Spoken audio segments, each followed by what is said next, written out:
form over complacency. Abraham Lincoln chose unity over division in America's darkest hour. Nelson Mandela chose reconciliation over vengeance in post-apartheid South Africa. Lee Kuan Yew transformed Singapore from a struggling city-state to a global powerhouse through discipline and foresight. These were not just politicians. They were men of conviction who understood that the fate of millions rested on their choices. The road to redemption is never smooth. The true statesman must contend with resistance, sabotage, and even betrayal. Yet, his compass is not the immediate comfort of popularity, but the long-term restoration of the state.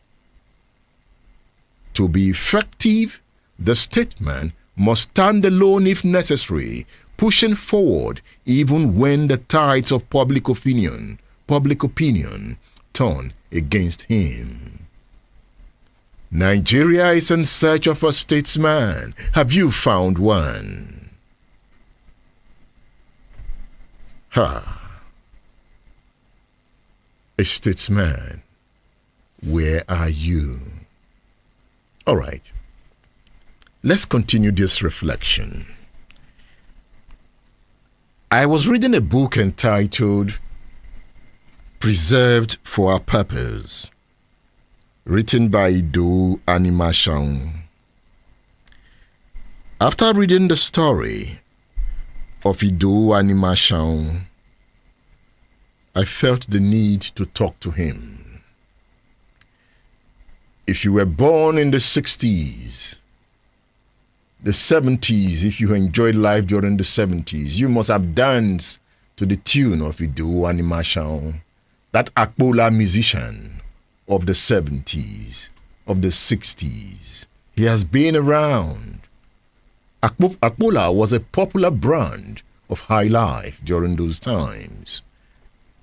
Yes, Baba is more than 86 now.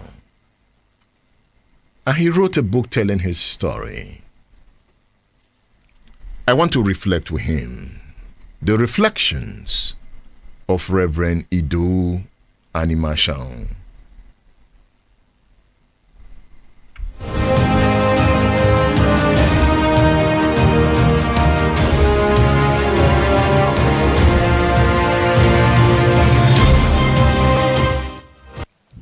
You know, sometimes when we talk on the telephone, you say, Edmond, I listen to you on radio. I feel for you. Yeah, I feel for you, yes. Why do you feel for me? You are so optimistic about Nigeria. I could say you are very optimistic about this country. And you pity me. I pity you. Why? Because what is happening now is the result of the terrible things and mistakes that our leaders have made in the past. And to correct it, hey, it's not easy. I said I pity you because I can see you are very optimistic about Nigeria. Very good. I'm not a politician and I will never be. But the fact still remains. If you say you are not interested in politics, politics is interested in you. How do I mean? If President Bola Tinubu said nobody must go out today in Nigeria, how will I be here today? So politics is interested in everybody. Now, why I said that is this. When I remember what was happening in those days, and I see what is happening now, it looks like I'm pessimistic. But I think I'm not. I think I'm realistic. Now, like I said, I'm not a politician. And I'm not talking for anyone here. As far as 1955, Awolowo had farm settlements from Agege to Asaba. building houses for the staff. Not just houses, 2-bedroom flats. Not only that, as far back as 1955, the Western region, Lagos to Asaba, had an agent general that catered for all the citizens of Western region living in UK. And that man was A.M.R. Okorodudu, a warrior man. Is it not that house that Awolowo used for the agent general that the Nigerian ambassador in UK is staying now? Now, how do you bring all this thing to pass? That Baba, like I used to say, he's not a politician. He was not a politician. Awo. He was not a politician. What was he? He was a statesman. A statesman, seek for the betterment of the coming generation. A politician is just interested in the next elections. That's the difference. So, but I like your optimism. It's okay. I still pray for Nigeria. I still pray because I'm a Nigerian. But within you, what do you think? Tell me. Within me, I feel only God can bring a change. So we are doomed? I don't want to use that language. Because if you are saying this at 86, haven't seen it all. I've seen it all. Awolowo, during 1959 elections, was the only man that penetrated the North and won 25 seats. Go and check it up. Sardauna will never come out to campaign then. But when Awolowo, infiltrated or, busted into them, he came out. I know this before. And what is man? Ebun Topsy wrote it in one of his articles. When Sardauna had gone round with the doors and all that. And he came to the rest, there were no tests there. All we had there was a government rest house. And he came to the rest house and was having running nose. And he said, I will never forget Awolowo. I will never forgive Awolowo for this. He didn't forgive him, right? How will I know? I don't know his mind. They sent him to prison. Well, you all know that. And he didn't see Awolowo come out of prison. Of course, yes. We all know that. He said, I will never forgive Awolowo for this. So this thing has been there many years. You know the picture I have of Nigeria, even when you talk of economy. Nigeria is like a big house, fully loaded with precious things. And people outside are saying, yes, this is a good house, filled with treasures and all that. Not knowing that some people have been looting that house from the back. You don't understand what I'm trying to say. Who are those looting the house from the back? Our leaders. You and I know this. Everybody knows this. Some of them are good though. But my problem is that it is easy to damage something than to reconstruct it. So many things are wrong. Many things are wrong. And they've been there for years.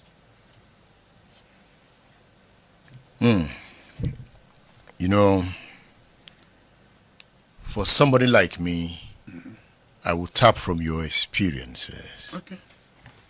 And I've said after this, I'm going to have some private sessions with you. Okay. Even things that could not be said here. Okay. I want to listen to them. Okay. So that I will learn from them. Okay. and then project into the future. That's good. You can recreate the moment for the sake of the future. It's possible. There are lessons to learn. We look at the Nigerian state and say it is not working. How do we make it work? But some have said if it doesn't work, can we consider to your tent, O Israel? No, I don't support that. You mean secession? Not No. secession. Everybody just goes peacefully. Wait. That is good. I will love that. If you call that the structure or whatever, well, there are three basic things that we must not shy away in this country. Number one, this constitution must be changed. I'm telling you. One of the lawyers, a son, I will not mention his name, once said that our constitution was made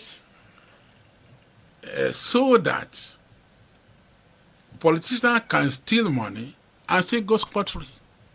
I didn't say it.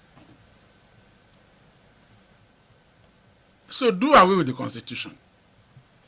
You know, there was this discussion that was held in Aburi. Aburi? Yes, the Aburi discussion. You know, whenever I look at that document, Ojuku go on. Okay. The discussions there, look at the document. I see some fundamental points we have to look at again. Oh, yes. But who will do that?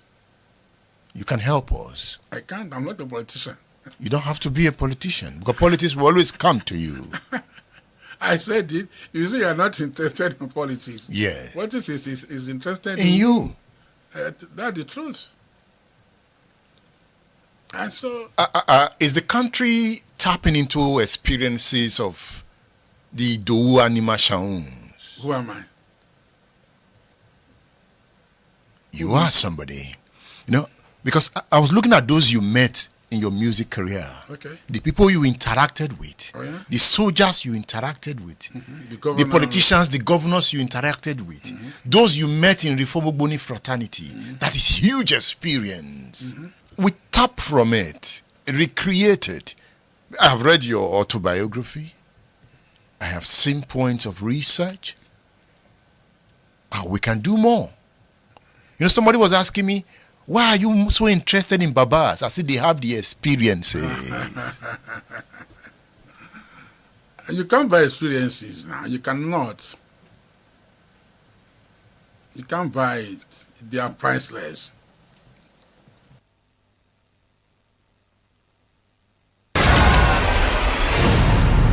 State Affairs with Edmondo Bilo is live.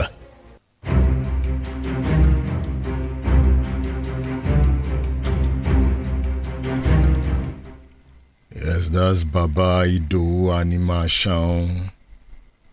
He and his wife, Mrs. Deborah Anima Shaun, co-founded the World Hope Ministries in 1985 with headquarters at Badiku. That's Baba there. You know, he kept talking about Awolowo. He said Awolowo was not a politician but a statesman. That's one thing I took away from that interview. That Awolowo was not a politician but a statesman. When politicians run the state, they underdevelop it. When politicians run the state, they become vulgars, even as senators. When politicians run the state, they put the people through hellish forms of degradations. Poverty and violence become the character of the state. And what do you have? You have hopeless people in search of redemption. And because they are in search, more politicians come to deceive them. And because they've been deceived, they begin to clap for their oppressors. And because they clap for their oppressors, when they see their savior come, they throw stone at the savior. Until they realize that the savior has come with redemptive spirit and that spirit will possess them, and they will move. The time is coming. I recommend Reverend Ido Animashaun's book to you, Preserved for a Purpose. It's an autobiography you should read. His experiences are worth studying. Preserved for a Purpose. He talked about Awolowo. And the reason I want you to read My Early Life by Obafemi Awolowo. You know, Awolowo tells you about his early life. He was a young boy in search of redemption. Because he was in search of redemption, he kept building his mind. Shola, there's one Awolowo there. You know, Awolowo wrote books, and he told us who he wrote for. He wrote books. Let's listen to Awolowo talking about who he wrote for or who he writes for. I must warn that I have written only for those Nigerians who are prepared to learn, to study, to make painstaking research, to absorb prejudices, and to think systematically and constructively. Up to now, it is the habit with many of us to approach the titanic, intricate, and pressing problems of our country with blameworthy casualness, insufficient study and research, loose and desultory thinking, supercilious complacency, deep-seated prejudices, and insensate partisanship. I've deliberately ventured to invite all our leaders in particular, and the entire body of educated Nigerians in general, to a more serious, more objective, more thoughtful, more constructive, and more altruistic approach to our economic, political, and social problems. State Affairs with Edmondo Bilo is live. Did you hear the sage that he writes for critical thinkers, people with constructive mind, people who are ready to learn, people who are ready to research? He was a statesman. Those characters he pointed out there are the characters of statesmen. Look around you. The politicians jumping around. Do you see statesmen among them? They are not statesmen. That is why the people are poor. When the statesman is in power, the people rise from poverty to riches. Yes, there are some of them with that instinct of a statesman. Perhaps you will suggest names to me. I want you to listen to Awolowo again. Listen to the sage. Repeat who he writes for. Please pay attention. But I must warn that I have written only for those Nigerians who are prepared to learn, to study, to make painstaking research, to absorb prejudices, and to think systematically and constructively. Up to now, it is the habit with many of us to approach the titanic, intricate, and pressing problems of our country with blameworthy casualness, insufficient study and research, loose and desultory thinking, supercilious complacency, deep-seated prejudices, and insensate partisanship. I've deliberately ventured to invite all our leaders in particular, and the entire body of educated Nigerians in general, to a more serious, more objective, more thoughtful, more constructive, and more altruistic approach to our economic, political, and social problems.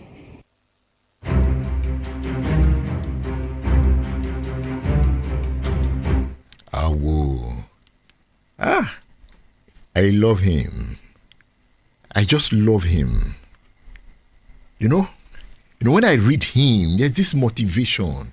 Awo, I love you. You know, he had his flaws, but he was just a super mind. He writes for those who are systematic. Statesman. Awo, where are you? Come.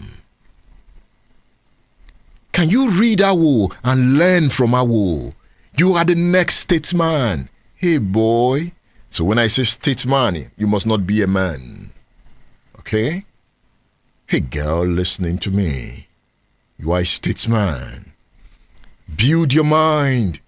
Research. Be ready to learn. That is what I will. You see, you listen to my interview with Awo's daughter. I went to his house after reading and reading. I said, no, I must go to Awo's house. Let me see where this man lived.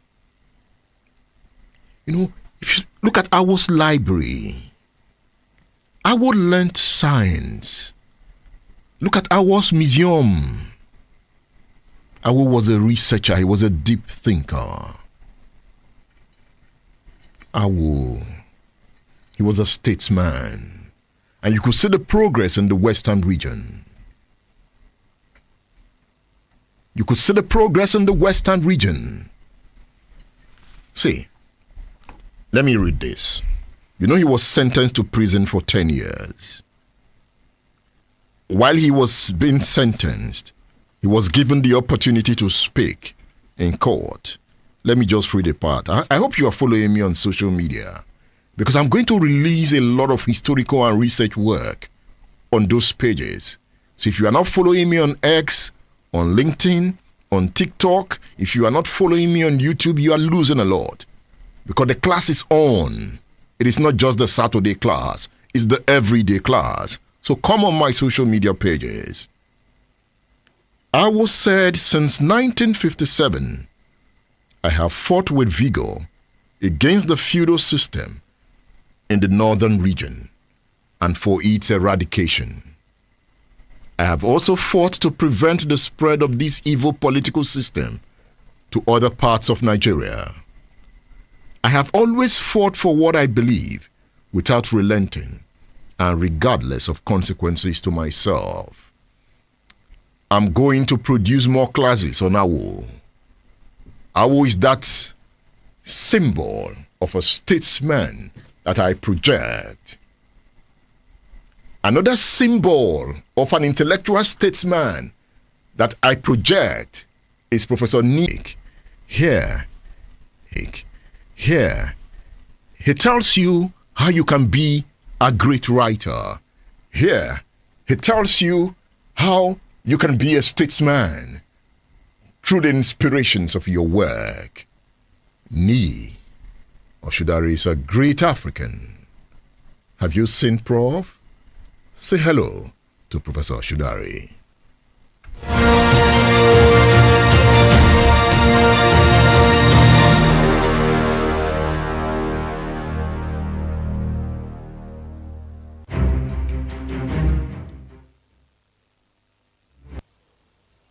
Hard work, honesty of purpose. Don't fake it. Patience, tenacity. Nothing good ever comes easy. Writing is not easy. No. And people say, when you write, if you write long enough, it will be easier for you. No. Every piece you have to write has its own challenges. But longevity does have its own purpose, because you get used to the difficulties. Not that you have a golden bullet poem that will solve all the problem. After writing it, now you begin to write prize winners and so on. No. Then solitude. This is something our country, Nigeria, denies us. Noise everywhere. Noise. Where you live is supposed to be GRA, whatever, or your state, whatever. At 4 o'clock in the morning, and you write it, before you know it, there is hallelujah, hallelujah. Come. God must be angry with us because we are disturbing him. Solitude is very, very important. This is why you find poets in all kinds of unusual places, because you are able to sink into yourself and you are able to write. And I would say writing and reading are like two sides of the same coin. Read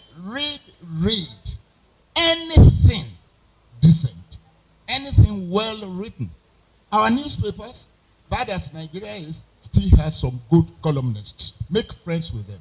Read poetry, read prose, read the essay. No. It's not a strange question. My American students, how do I get ideas? And I say, there is no market where you can buy them. Or America, you are very rich. You can't get, it doesn't respond to dollars. It's the music of your mind, and the labor you have to. So make sure that you find time every day to take stock. I do it every morning, and I do it the last thing. Have a piece of paper everywhere you are. There are some ideas that come to you that will never come again. I don't know how it happens. You listen to the radio. Oh, is Radio Man still here? When I listen to Edmond Obilo, I have a piece of paper by my side. You see, occasionally I call him and I deliberately repeat those expressions. They influence the way I write, right? So your mind has to be open. Your house cannot be neat. There must be books, or your office, all around. Let people call you mad for a while. Yeah, positive kind of madness. Dare to be different. Dare to be different. If all you do is what other people have been doing, you will not make a mark. It is important to be different. Poetry, that's the one I practice quite a lot. I know seizes our attention when it sounds different. If I come here and ladies and gentlemen, I have just come back from a journey and I saw the people were crying. Oh, was it a bereavement of? But if I get here, I've just come back from a journey and the stones were weeping. You say, oh, stones? How can they weep? It's that strangeness about it. A good poem starts by being nonsensical. Yeah. It takes patience. Yeah. It takes patience to distill sense from it. At that point, you are on a plateau that is very close to the mind that created the work. So it's important. State Affairs with Edmondo Bilo is live.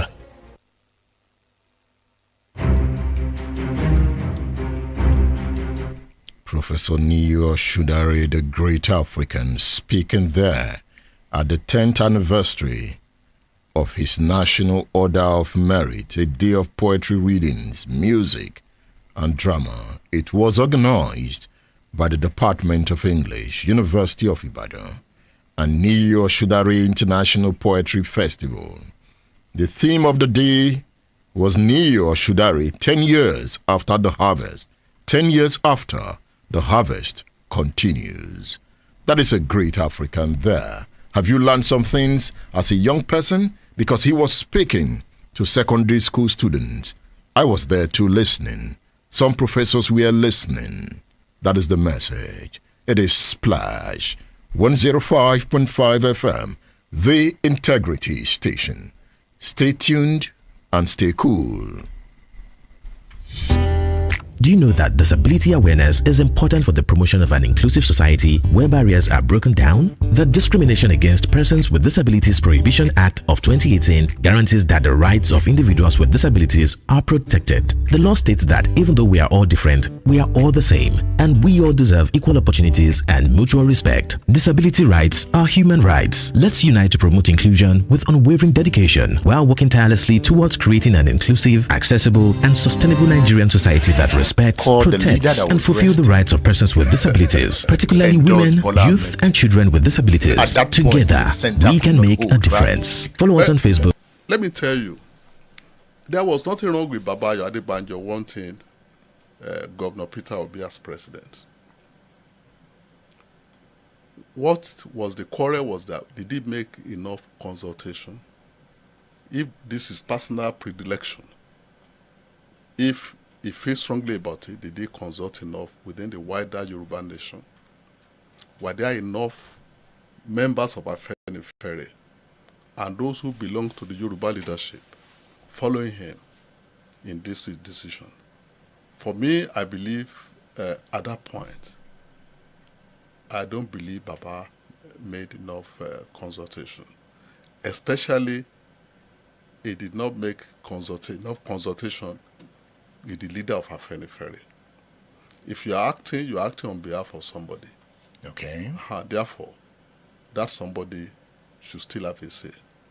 I thought Paruben Fashionoti handed over to Ayo Adebanjo to carry on. I am now too old. I can't function as the national leader of Afenifere anymore. Let me go back a little bit. Yes, he did. He said, you are the acting leader. But you are acting leader. That word is very clear, that you are acting as a leader. You are not the leader. In the absence of the leader. So, when the leader cannot fully occupy his office, you are acting for him. If you are acting president, you act fully as acting president. You are president. You can take decision as the president. Yeah, but you must make your principal aware of the decision you are taking. Because your principal can reverse it. Can say that the decision you have taken, I don't agree with you. If you did not make proper consultation before coming out to carry the full majesty of the presidential power. So, if you take the presidential power for granted when you are acting, then you may actually act in nullity. So, in this wise, Papa Fashoranti appointed Baba Adebanjo as acting leader to act on his behalf. He has not appointed a successor. He appointed an acting leader. But the meetings of Afenifere moved to the house of Pa Adebanjo. How do we explain that? That was a strategic, I would call it a strategic error. It has never happened that a leader will be alive and then you move the meeting out of his house. I think it was an error. It was an error. Was that what emboldened Pa Adebanjo? I wouldn't say emboldened. The fact is, if something has never happened before and it's happening now, then you know that the leader should think that something is happening that shouldn't happen. I think those were strategic errors on the part of Baba Adebanjo.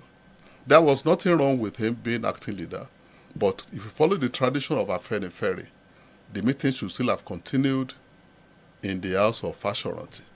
Because you are acting for him anyway. Even if you could not even come out to participate in the meeting, you can always brief him in his sitting room. So this situation is not so novel. When Papa Ajasin was ill, the man was acting for him was Senator Abraham Adesanya. And the meeting was being held in Papa Ajasin's house in Owo.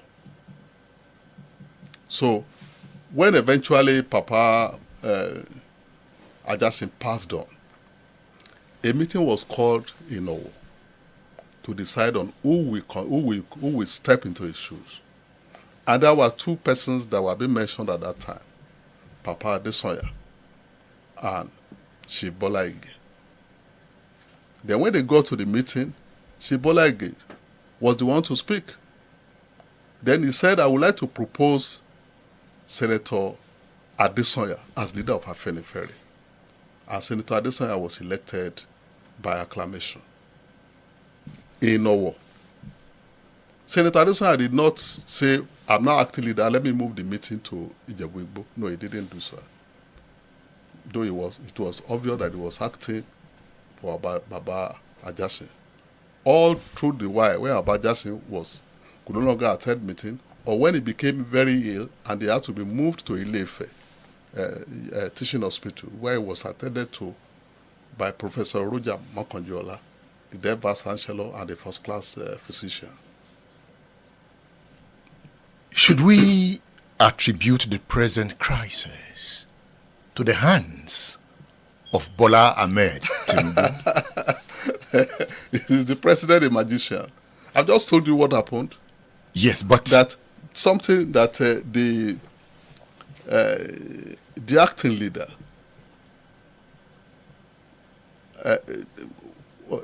was not following tradition properly. But there was peace before Tinubu came in. No, you are wrong. Okay? You are wrong. You are wrong. There was peace because as far as tradition is concerned, you cannot see people, when this thing started happening, when the meeting was moved to Ogbo, people were going to Ogbo. But many people were also asking the question, why are we going to Ogbo when Papa Fashoranti is alive? We have had precedents. I've just told you about Ajasin now, about Adesanya. But now let me tell you about Baba Adesanya too. Baba Adesanya too fell ill. But before he fell ill, he appointed Chief Fashoranti as acting leader because he was not feeling too well. Then he became severely ill. I could no longer attend meeting at all. But the meeting was still being held in Ijebu-Igbo in his country home. And when he passed on, Baba Fashoranti was elected as leader in Ijebu-Igbo. So the tradition was there. So you can tell you that people were not too comfortable with the idea of moving the meeting to Ogbo. But I can tell you, to now say it was Bola Tinubu, anything could have happened. But now an election was coming, and Afenifere needed to take a position. Yes. And therefore, enough consultations for me were not made before Papa Ayo Adebanjo and some of our other leaders agreed that Afenifere should support Peter Obi. Not many people believe that should be the case. Many people believe that it was an error. That if you are representing the Yoruba people, as far as this time is concerned, the person Afenifere should support should be Bola Ahmed Tinubu. So it couldn't have been the other way, that Bola Ahmed Tinubu was the one saying that they must support him. Did Bola Ahmed Tinubu at any time even tried to consult the acting leader, Papa Ayo Adebanjo? Only Papa Ayo Adebanjo could talk about that. I wouldn't talk about whether he did that or not. Because I couldn't be privy to that. You should be privy to it, because I know you are grounded on Afenifere issues. But I can tell you that many of our leaders felt we should invite Tinubu to come and talk to Afenifere before taking a proper decision. So Tinubu was invited. He came to Afenifere and the meeting endorsed him. He came. I don't know whether the acting leader was not in that meeting. He was invited, but it was was that an Afenifere meeting? Of course, it was an Afenifere. That first meeting, was it an Afenifere meeting? Of course, it was. It was Afenifere and Yoruba leadership. I've just told you that the leader of Afenifere is also the leader of the Yorubas. So, if a decision as big as that is going to be taken, then what I call the leaders, other leaders will be invited. It's not just those in the nominal list of Afenifere. So that was why you can see that there were other leaders.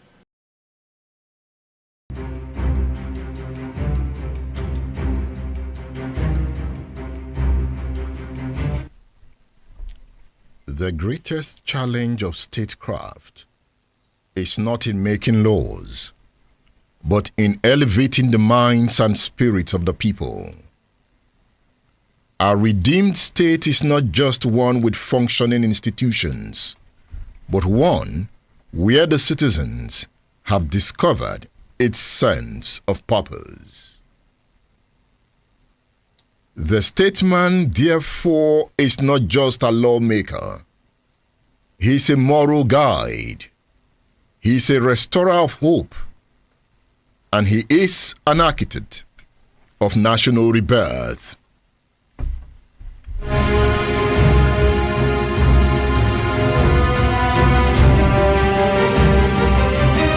Now is not the time to emphasize what divides us. Rather, we must hold fast to the things that unite us. Our shared identity, our culture, and our history. We must always remember who our real enemies are, so we do not turn against our friends. State Affairs with Edmondo Bilo is live. In every generation, states rise and fall.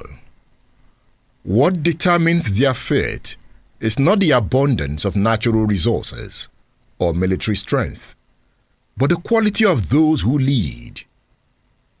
The power to redeem a country lies not in external aid, on temporary economic booms, but in the will of leaders who see beyond themselves. To those who hold power today, the question is simple. Will you be remembered as a politician who managed decline, or as a statesman who reversed it? The weight of history is heavy, but the power of one righteous leader is greater than the forces of decay. The path of redemption is never easy, but it's always worth it. As we celebrate Nigeria at 64, let us not dwell on the difficulties of the present.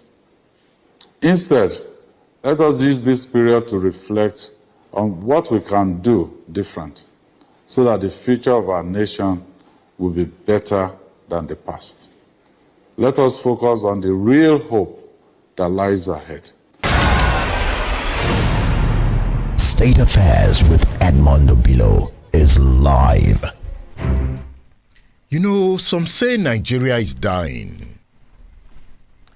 They say we are in the dungeon waiting for burial. Yes, poverty is rising. Violence everywhere. People are losing hope. But history tells us that nations and people have walked this path before. The road is dark, but it is not the end. The question is, how do we rise? Let me tell you a story. It's about Japan, from ashes to superpower. In 1945, Japan was in ruins. 2 atomic bombs had destroyed Hiroshima and Nagasaki. Millions were dead. The country had surrendered in World War II. Many thought Japan was finished, but the Japanese people refused to be buried. They rebuilt their country with discipline and innovation. Today, Japan is one of the most powerful economies in the world. I can't wait to visit Japan. 2025, make it happen. The radio man will be in Japan. I want to see. I want to study. Yes, I'm already studying Japan. Japan, wait for me. I am coming. Rwanda. From genocide to prosperity. In 1994, Rwanda was soaked in blood. A brutal genocide had killed nearly 1 million people. Families were torn apart. The world looked at Rwanda and thought, this country is gone. But Rwanda did not accept defeat. The people came together. They forgave. they rebuilt. Today, Rwanda is one of the fastest growing economies in Africa. It is clean, safe, and a model of progress. Remember Nelson Mandela? 27 years in prison, but never broken. For 27 years, Nelson Mandela sat in prison cell. The world had written him off. Apartheid ruled South Africa, and freedom seemed impossible. But Mandela walked out of prison, not as a broken man, but as a leader. He did not seek revenge. He united his people. He became the first black president of South Africa. He changed history. As we celebrate Nigeria at 64, let us not dwell on the difficulties of the present. Instead, let us use this period to reflect on what we can do different so that the future of our nation. Yes, leadership matters. But nations are not built by leaders alone. Japan was not built by a president. It was rebuilt by the people. Every citizen must play a role. Don't always search for a savior. See a savior in you. A colleague of mine, whose wife just gave the world a baby girl, has told me what he saw at UCH. That every day, he bought bags of pure water, sachet water, for his wife to have a bath. He has told me that patients come to UCH with their own inverters. That even the nurses were begging for bags of pure water so that they could wash their hands. That is how poor Nigeria has descended.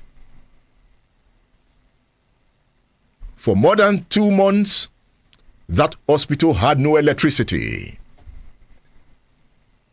And there is a president. And there is a Ministry of Health. And there is a Ministry of Power. It shows how bad we have descended. I don't want to talk how many have died as a result of the poor health facilities. Yet you see our leaders gallivant around the world. You will be heartbroken if you rely on such leadership. You will be heartbroken if you think it's that leadership that will bring redemption. You must begin to look at yourself and begin to say that you are an instrument of redemption. You must first believe in yourself. That is 1. 2, we must build, not destroy. Anger is everywhere. I see it.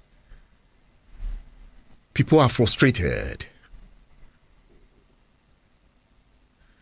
But destroying property and burning streets will not create prosperity. The Japanese did not burn down their country after World War II. They built factories. They created technology. 3, we must choose progress over hate. Rwanda had a choice. Continue fighting or build a new nation. They chose to move forward. Nigeria must do the same. Remember, hope is a weapon. Yes, I've heard some of you confront me on the roads. I've seen some of you write on social media saying, where does Edmond Obilo get his hope from? Even Pa Nima Shaon says, Edmond, I pity you. You are so optimistic. Don't pity me. Hope is a weapon. Hope is a weapon. Hey, he's too optimistic. Hey, he's not a realist. But let me ask you, what do you gain by choosing hopelessness? If you believe Nigeria is dead, what will you do next? Will you fold your arms and wait for the end? No. We must fight for this country. Not with guns, but with ideas, with innovation, with action. We have two choices. Accept defeat or build a future. I choose to build. What about you?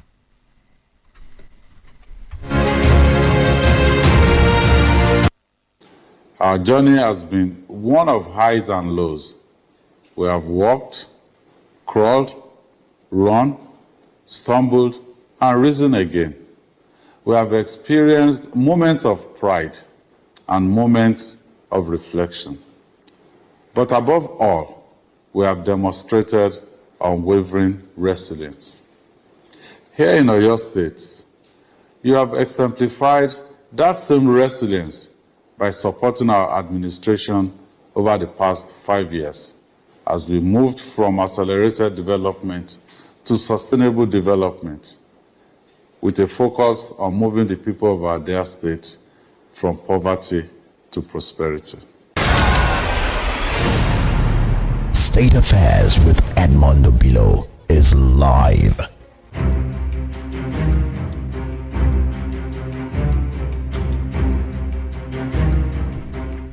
All right, let me hear from you. You can call the radio station. You can leave your messages on X, on YouTube. Talk to me. Let me hear your voice. Good morning. Hello, Edmund. Good morning. Good morning. My name is SB. Abodun of Massachusetts. Good to hear your voice, sir.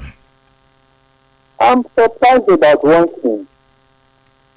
Each time we are very close to this in terms of this statesmanship.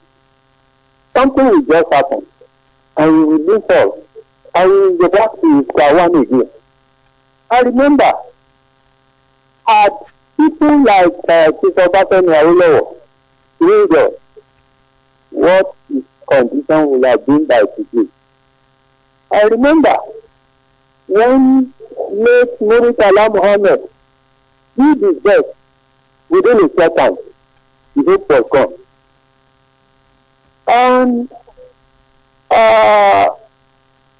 some people will say Buhari, I prefer to say Idiagbon. Then Idiagbon came and started to see discipline. Within a short time, everything figured out. I would have, I don't know what could have happened if somebody like Chief M.K. Abiola was allowed to be there. We've been missing all these chances all this time. I don't know how we are going to get out of this quagmire. It is very, very unfortunate. Are we acting under cost? Edmund, help me find out. What is the problem with Nigeria that makes us unable to assess a statesman as at the end of affairs? That's my headache. Thank you. Thank you, SB Abudunri. Thank you. Statesmen are coming. Watch out.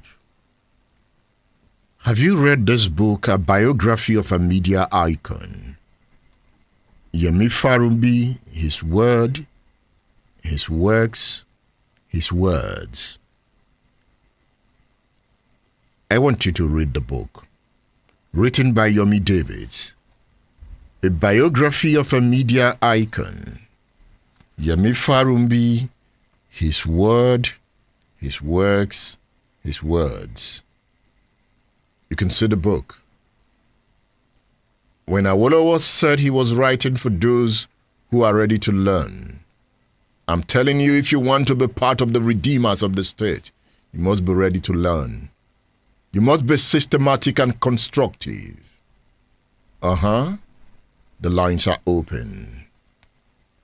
Say hello to the radio station. Good morning to you, Edmund. Yes, good morning. You see, I have some questions to ask the people under the sound of my voice this morning. The first question is this: can we solve the problem we don't really understand? 2, does this problem start from this administration of Ashwath Ahmed Tinubu? 3, what do we expect from a country where the legislative chamber, the judiciary, are being eradicated by this so-called president or the government in their federal states? See, when it is time, Nigeria, especially the vulnerable, the poor people, will definitely fight for their liberty. Thank you. Omobashon, when it is time, the people will fight for their liberty. Have you read this book, Ojukwu, Exile, Diplomacy and Survival, by Kanayo Isinulo? It's a new book, Ojukwu, Exile, Diplomacy and Survival. Now, when you read these books, there's something that happens to you. There's something that happens to your mind. You'll find these books on udarabooks.com. udarabooks.com. You can also get the books through my WhatsApp number. Yes, you can order the books through my WhatsApp number. That is 080 999 18449. 080 999 18449. So you can order the books I'm recommending to you through that number. Call the radio station. You can call the radio station on these lines: 070 694 930 00. Call the radio station on these numbers: 070 694 930 00 or 070 144 757 70. That is 070 144 757 70. The ball is in your court. Say hello to the radio man. The radio man is here. Hello, good morning, radio man. Good morning. My name is Cyril Izuchukwu. I didn't get that. My name is Cyril Izuchukwu. Izuchukwu. Cyril. Yes. Izuchukwu. I'm Good to have calling you. you from New Garage. All right. Good to hear your voice. Yeah. You see, I just want to chip in a little bit this morning. The problem of Nigerian is all about unity. And we are disappointed that even since after the 1966 coup till the present day, we have not been able to have a leader who is ready to unite Nigeria. You see a house divided along tribal paths cannot be able to sustain all this kind of sustainability we are discussing or we are expecting, in one way or the other, there are so much division in Nigerian state. And until we could be able to have a leader who is ready to unite us together. But you see, the foreign forces are capitalizing on our disunity to divide us and rule us. If it doesn't matter if you like, bring an Igbo president, bring an Hausa president, bring an Yoruba president. Once we cannot be able to unite the nation, we are all wasting our time. You find fault in this one, blame this person, blame so person. At the end of the day, we are all suffering the same cause. So I just want to chip in this very point this morning. So the level of tribal hate and religious war within us is so much that we can't progress with it. So thank you very much this morning for giving me the opportunity to speak. Thank you, Mr. Cyril Izuchukwu, for calling the radio station. Thank you. The lines are open. Good morning. Good morning, Yes, good morning. The last call was too clear. This is not clear. You know, Mr. Izuchukwu's line was so clear. Hello, good morning. Good morning, Bilo. Good morning, Mr. Toye Brown. Thank you very much. The line is not very clear. Mm. Can you hear me? I can hear you. Okay. Yes, well done, my brother. You started very well this morning by bringing in, the qualities of being a leader or a statesman. The quality that a statesman or a leader of the people should exhibit. And you went ahead to, talk about the seed. The statesman, Chief Awolowo, who I know that is not a politician. Chief Awolowo was not a politician, but a statesman. Someone who cares about the people. That is Chief Awolowo. He cares about the people. One ready to sacrifice than to enrich. That's the man we call Awolowo. He worked for the Western Nigeria. Unfortunately, we never had the opportunity to make him the president of this country. But those are the leaders of the past. And you played the voice of Chief Awolowo this morning. And I want to say, the youth, are they listening, reading the book from Awolowo? You could see the grammar, you could see the English in that voice video you played. So the youth should look at, read these books and equip themselves with what, our forefathers dropped for us and for them to move forward. Because the truth is that this text now, this generation we have now, I don't know how much that we could do. Some of us are getting old, but I hope, look at the grammar, look at the English. I will read out in that, the way and people applauded him. These are the people. Now, do you know why I say Awolowo is not a politician? Rotimi Amechi, the former transport minister, told this Nigeria who a politician is.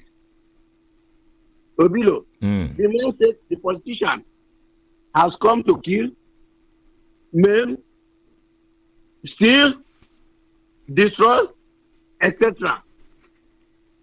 And he went further until the stone of we will not change. That is the politician for you. So what you find today are politicians. They are not statespeople. They are not statesmen. They can never be like the Amos. They can never be the Zik. They can never be all those. Look at the works of Niyi Oshidare this morning. Insightful, a wonderful mind. So the question I ask, how are we extending this to the youth of today? How do we castigate this thing, send it down to the youth?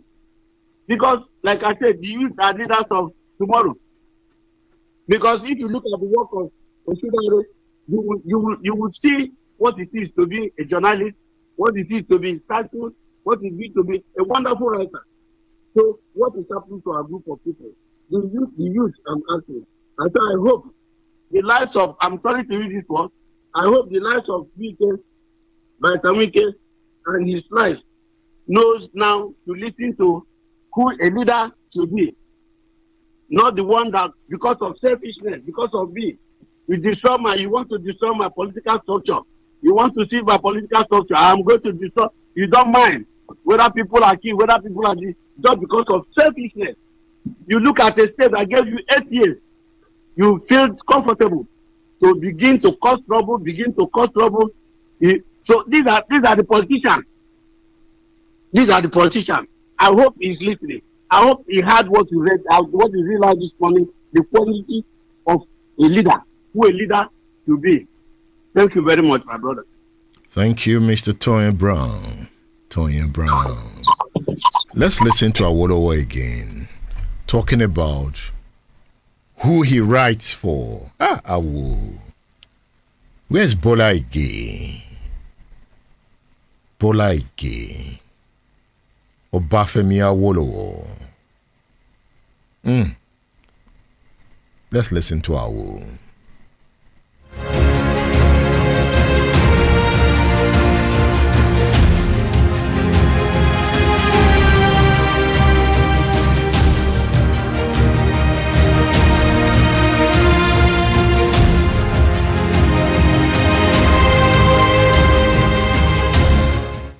But I must warn that I have written only for those Nigerians who are prepared to learn, to study, to make painstaking research, to absorb prejudices, and to think systematically and constructively.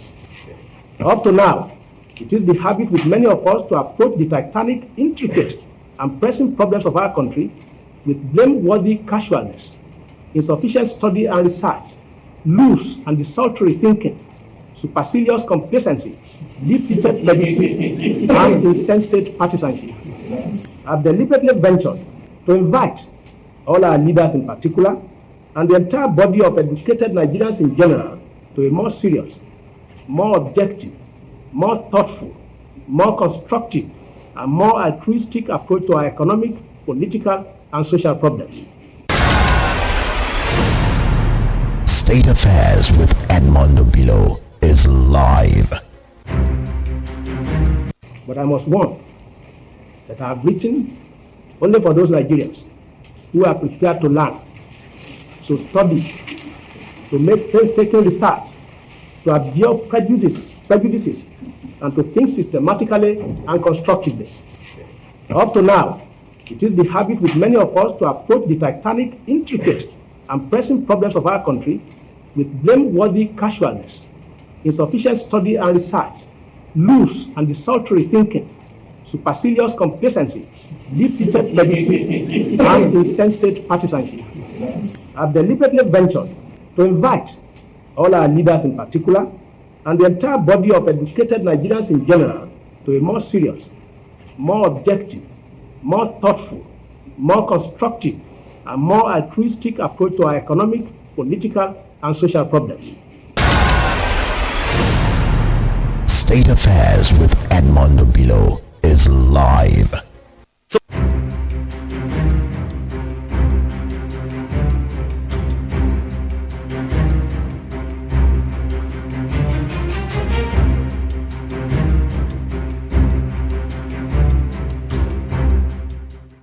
Somebody told me in Lagos, said, look, Mr. Mechi, I said, sir, you see these people that gathered here? I said, yes. We call them transport, this, they came. If tomorrow Tinubu comes with the same transport, they will also come. And the final example is when we are pursuing, APC was registered, and I was scared that, look, they may rig us out.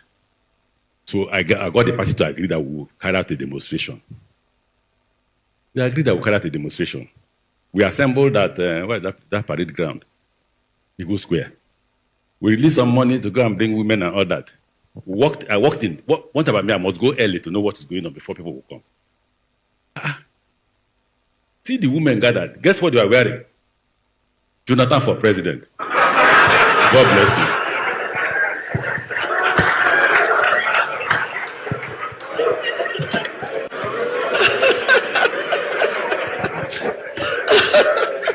I can see so many hands up.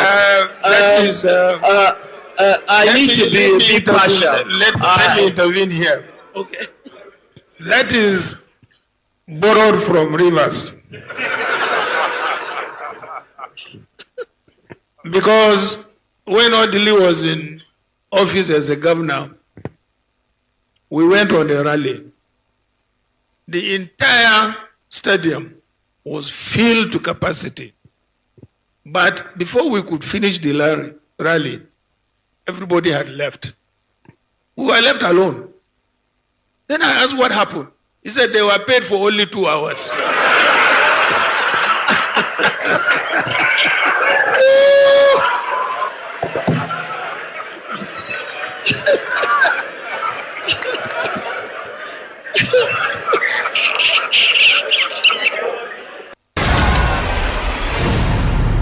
State Affairs with Edmondo Bilo is live.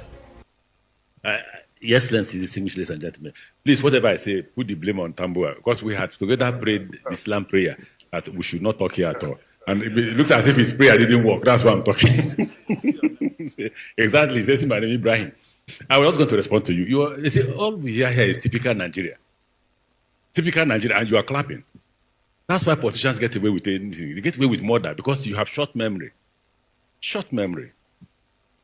None of you here seated can defend the votes. If you have complained, Nigerians have been clapping for you. The only way Shekarau became governor, do you know how? Because people lined up. When they ask how many people are there, they say over 500,000. No, I won't give 500,000. Announce Shekarau. It happened in Ghana.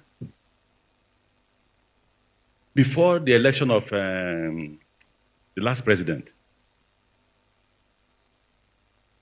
2 days, a lot of us were called to intervene. But why did they do that? The people were ready to die. You are talking, abusing everybody. Nobody has power and will give it to you. Nobody, not even me. If you want a pastor as president, can get one.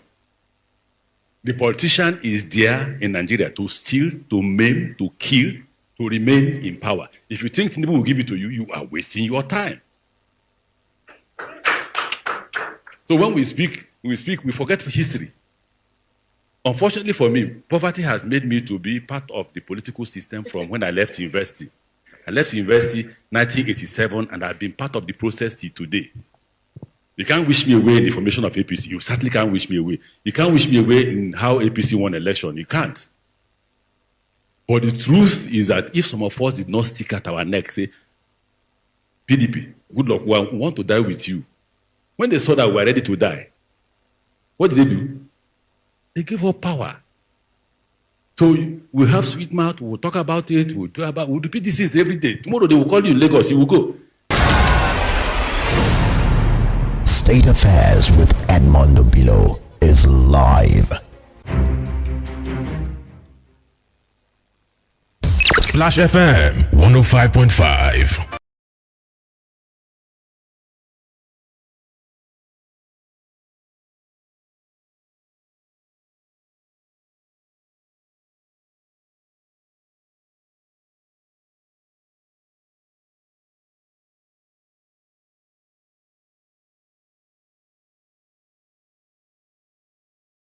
Papa Adebanjo and our other leaders who took the decision to support Peter Obi, I don't believe they made enough consultation. You can see by the election. You can see that many Yoruba people did not believe that they did the right thing. If they believed so, then the election would have shown that that was what they believed in. Tinubu was defeated in Lagos. Yes. How does that mean that the entire Yoruba people didn't support him? It's the Yoruba leadership. Yoruba leadership is not Lagos. So, as it stands now, is Ayo Adebanjo being punished Because recently, Afenifere came up with Elders Caucus and scrapped the position of acting and deputy leader. Is that a punishment of Ayo Adebanjo? How can you say people are punishing Papa Ayo Adebanjo? What has been done is to return to the tradition. Afenifere leadership has always been a committee of elders. That has always been the case. Papa Jasin and all the other leadership, all the other leaders. So the issue of deputy leader came with Papa Abraham Adesanya. When Papa Adesanya was made the leader, he said he would needed Bola Ige as his deputy leader. So that was the official time a deputy leader was appointed. So creating a leadership that now we need a caucus of leaders, instead of putting the burden on a single person, if we ask a council to consult with, I think that is neater than saying that it was because they needed to punish Papa Ayo Adebanjo. Why should anybody? Papa Ayo Adebanjo is an enduring hero, not only of Afenifere, but also of Nigeria. Was he invited to that meeting? Of course he was invited. He did not attend. No, he didn't attend. And he insists he is the leader of Afenifere. I'm sure he wouldn't say that he's leader. He's acting leader. They have a publicity secretary. Don't worry yourself about that. They are releasing statements. How does that affect? They have countered the decision taken by the other Afenifere. What have they done to counter the decision? Because Ayo Adebanjo is still the leader of his faction. Ayo Adebanjo is acting leader. He's still acting leader. That was what he was. And he's still acting. No. So the new leadership now is different. The leader has the right to do so. And nobody could question the locus of the leader to take that decision. Is Afenifere governed by dictatorship? No, certainly not. But a leader has the right to take certain decisions. That is not dictatorship. That is not. Remember, he appointed Ayo Adebanjo as acting leader. So could he not change his mind? Why did he change his mind? You will need to go to Akure to ask that question. Because he had told Ayo Adebanjo that he could not function again as the leader of Afenifere. Let me tell you a story, which is a bit different.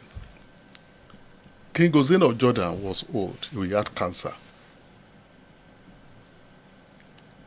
It was apparent that he was going to die. Then the crown prince became almost like the acting king now, and they started taking serious decisions, including removing the friend of the king as the commander of the army. And the king called him on his sick bed and said, "You cannot remove my friend as commander of the army." But the acting king refused. So one day, the king called the national press to his hospital bed and made another pronouncement that he has removed the crown prince. He has now appointed his junior brother as the new crown prince, and he signed the royal decree on his bed. That crown prince, the new crown prince, is now the king of Jordan today. So a leader can change his mind. It is not a matter of punishment. Because they are punishing, how can anybody punish Baba Ayo Adebanjo? So, but to bring peace to Afenifere, so that we can move forward, so that you don't have a permanent stalemate that, these two old men, some people are queuing behind this one, some people are queuing. So Baba Fashoranti said, let us create a college of leaders that will be, all our leaders will be, and the senior leaders will be there. That is what he has done. Has Adebanjo accepted this new structure? I'm not too sure about that, but you need to ask him. He hasn't accepted. And you need to ask. I cannot say.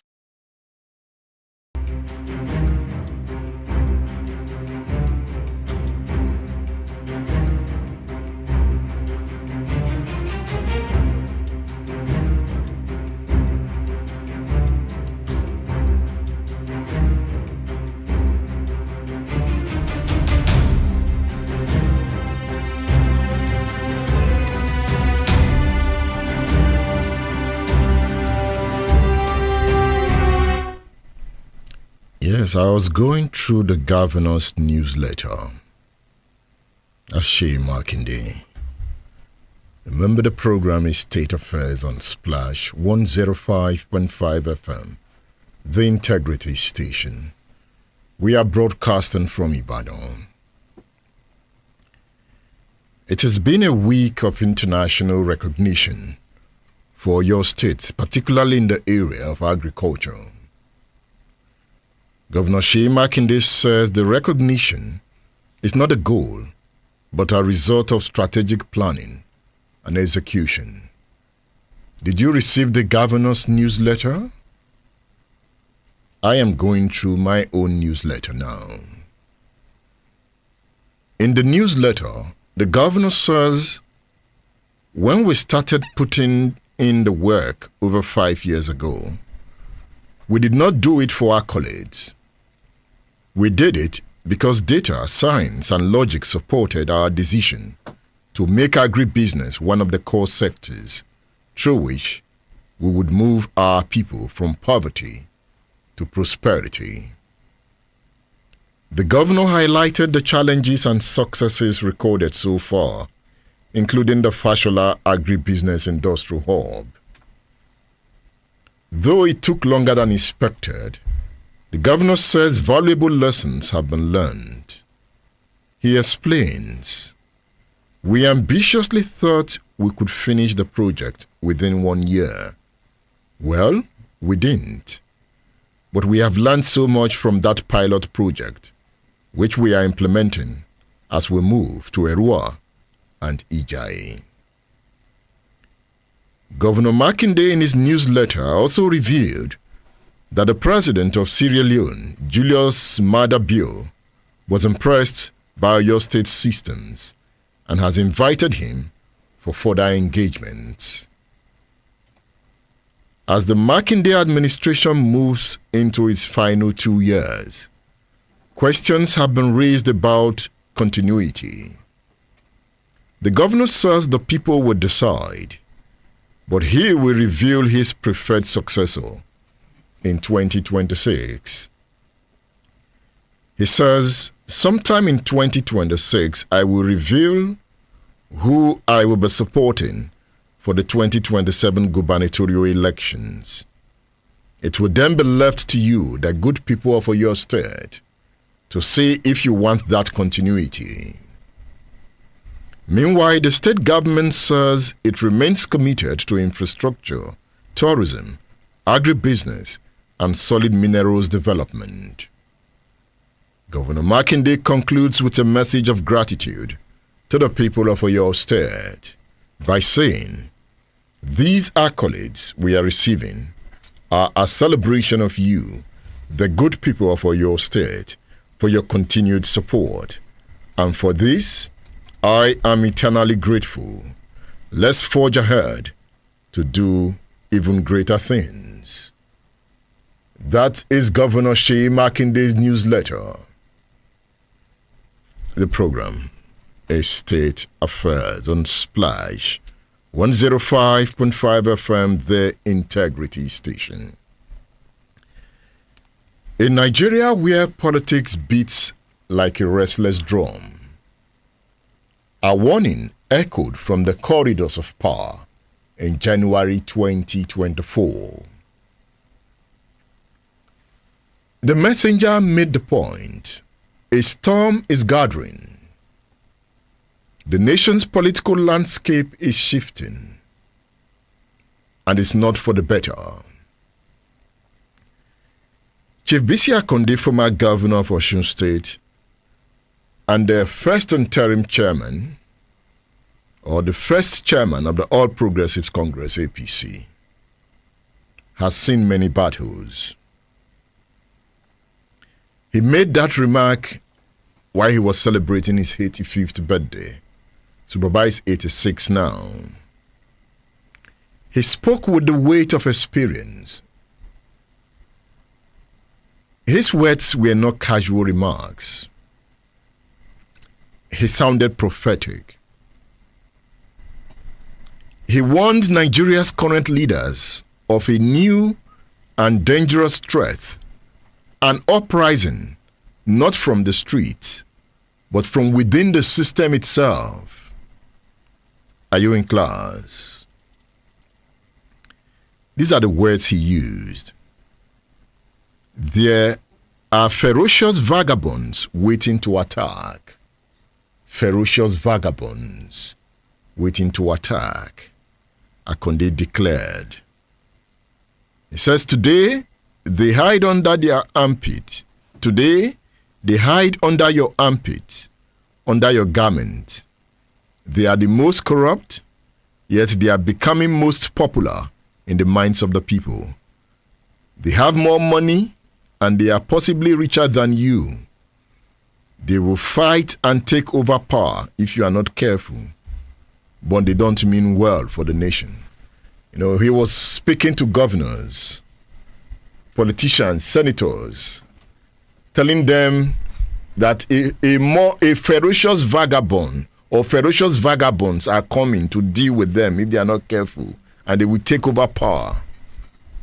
You know, but looking at the politicians that were in that hall, are they also vagabonds? I've always wanted to discuss this matter with Chief Akonde, and I had the opportunity to discuss it with him in 2025.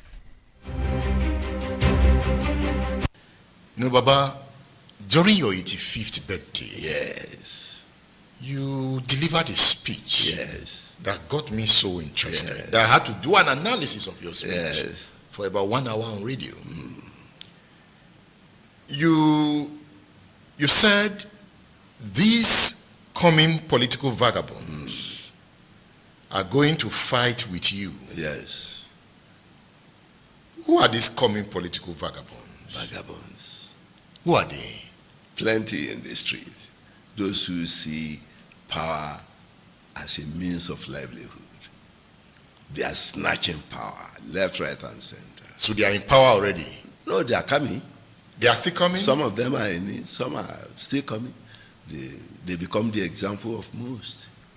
I was talking to the governors. The governor? Yes. Please talk to them, let's hear. That's what they are reading out. That they shouldn't allow the vagabonds to take over from them. You said these coming political vagabonds are going to fight you? Yes. Today the vagabonds are hiding under your armpits, under your garments. Yes. The current political leaders in Nigeria should be careful of these new sets of vagabonds. Yes. These new sets of vagabonds. Yes. They are old sets of vagabonds. Who are the old sets? Please.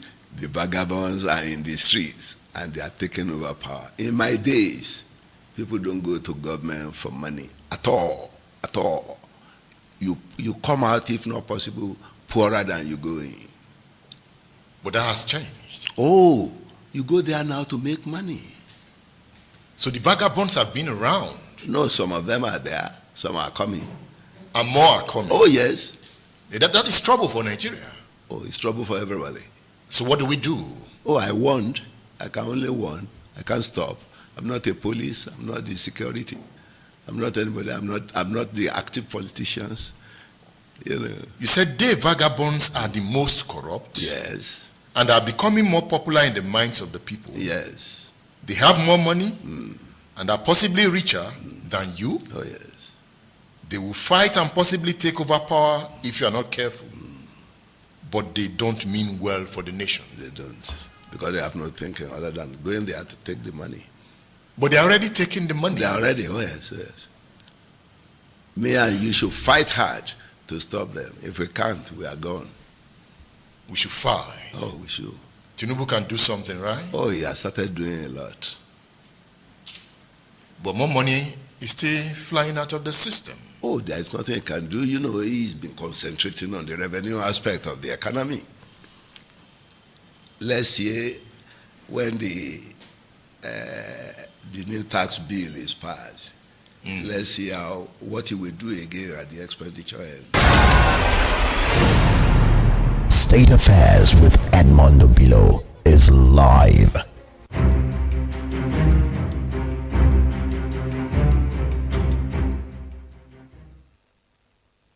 Splash FM 105.5. During this blessed month of Ramadan, we begin with faith and the spirit of giving. Family. And he has some formidable elders with him. I really believe those formidable elders, have they spoken against what Baba Fashoranti said? Have you ever heard any of them say anything? Has Dr. Okrobi said anything? Has Kabi Isolaiton said anything?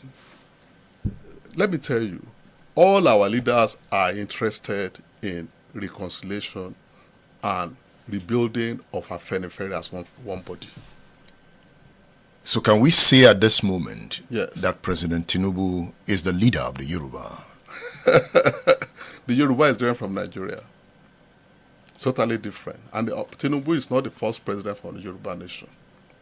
He's the third Yoruba man to be in charge of Nigeria.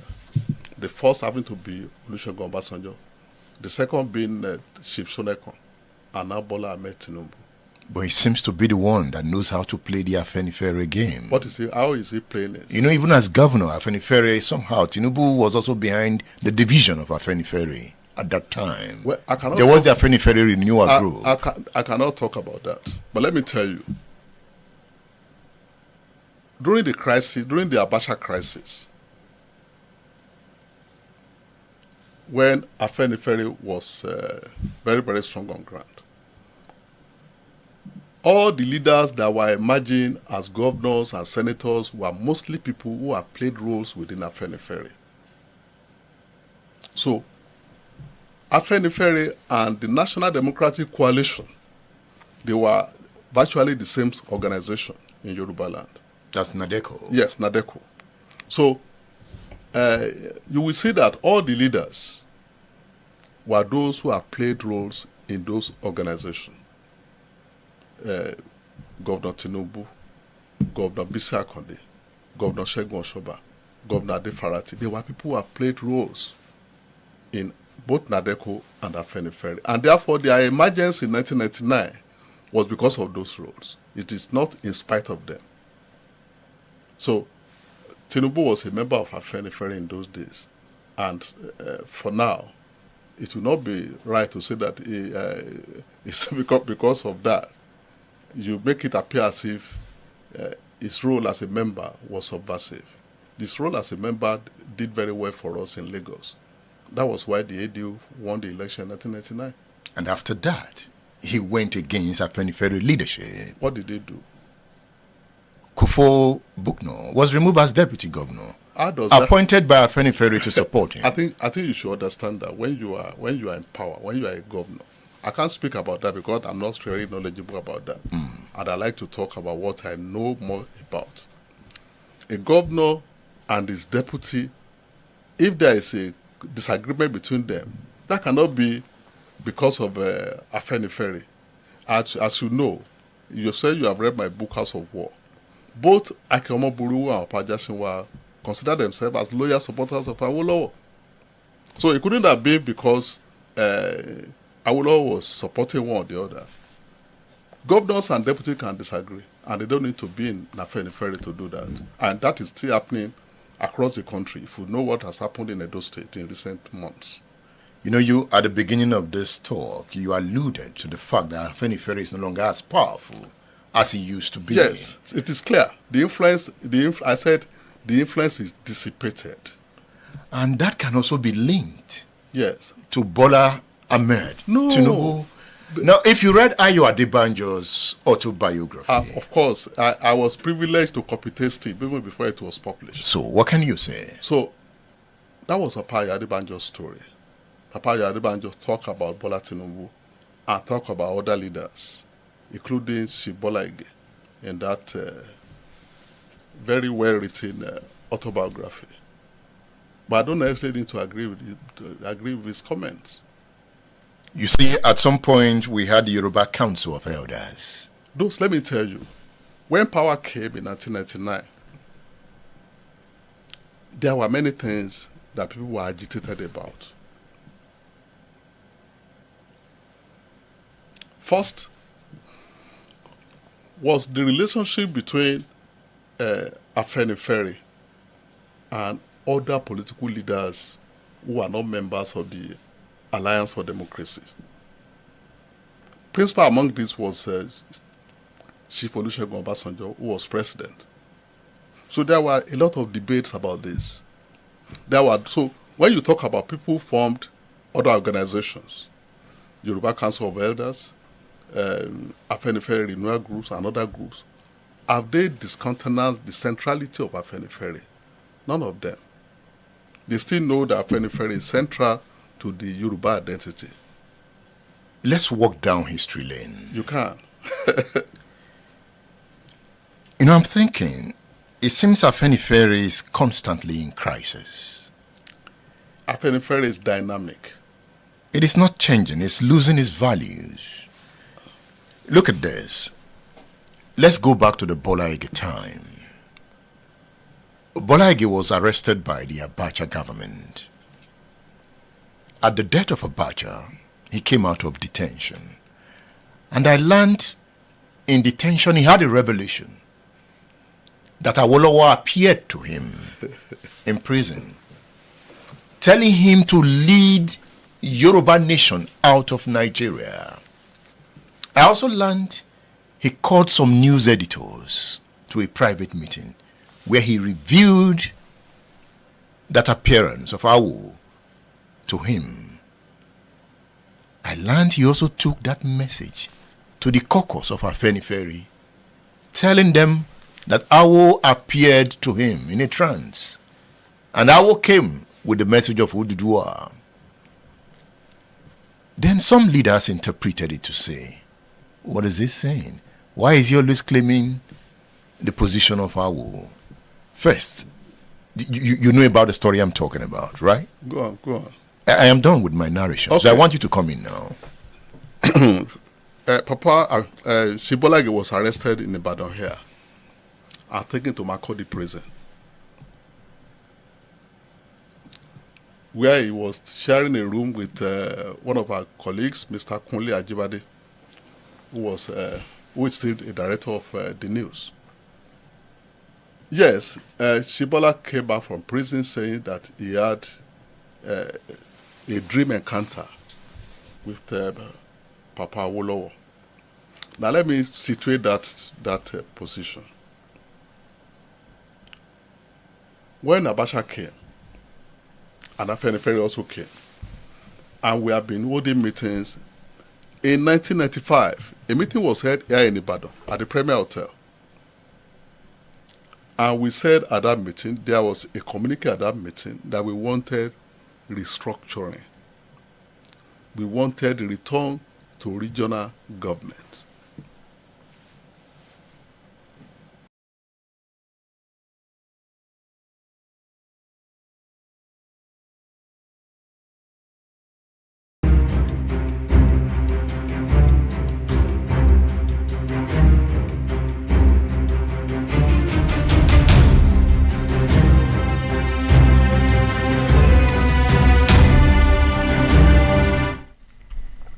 The program is State Affairs on Splash 105.5 FM, the Integrity Station. After that interview with Chief Bisi Akonde, I am saying here, who are these political vagabonds? Akonde named them as crude oil thieves, internet fraudsters, ritualists, armed robbers, kidnappers, land grabbers, bandits, corrupt businessmen, and even religious leaders who exploit their followers. These are not just criminals in the shadows.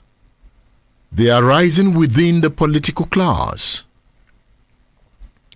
Traditionally, vagabonds are seen as drafters, ruthless, lawless, without ties.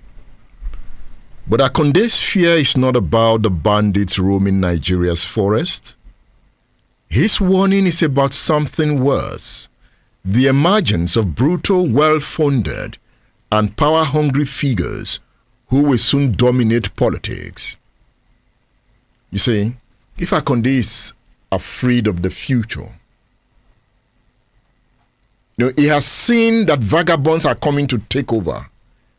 And as we speak, Nigerians are dying of hunger. So imagine what will happen when those vagabonds, but I would say when the new vagabonds will come, because there are old vagabonds at the moment. They've been around. It has been a state governed by many vagabonds, from the southeast to the northwest, from the middle belt to the northeast, from the south to the southwest. Yes. Will you sit down and keep watching as vagabonds reign? That is why the theme of this class is a hopeless people in search of redemption. I'm talking to you. Why do you think you are not an agent of change? Why are you always looking for a savior? How come you don't see a savior in you? I'm already seeing some of your comments, which I have refused to read. I've seen your comments. I don't want to read them. Because your comments are telling me you have totally lost hope, even in yourself.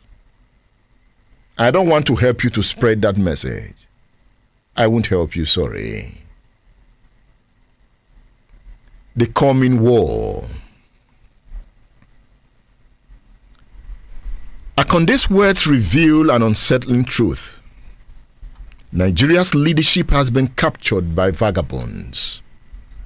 But the fight is not over. A new breed of vagabonds are coming stronger, richer, and more ruthless. Somebody just springs up from nowhere with millions, and it's raining.